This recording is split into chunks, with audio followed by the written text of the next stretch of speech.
₹7,000 ઘરે બેઠા learning licence આપવાના ચક્કરમાં હાલ પોલીસ સ્ટેશન પહોંચ્યા છે આ લોકો.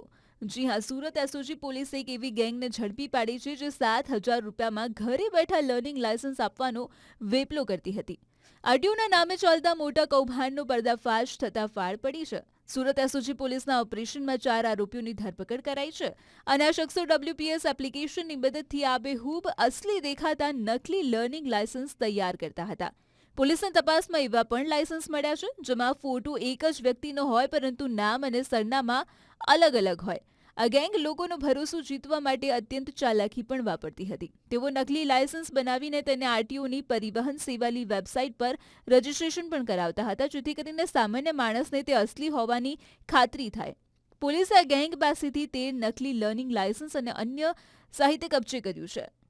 હાલમાં પોલીસે 4 આરોપીઓની ધરપકડ કરીને વધુ પૂછપરછ પણ હાથ ધરી છે કે અત્યાર સુધીમાં કેટલા લોકોને આ રીતે છેતરવામાં આવ્યા છે અને આ કૌભાંડના તાર ક્યાં સુધી જોડાયેલા છે.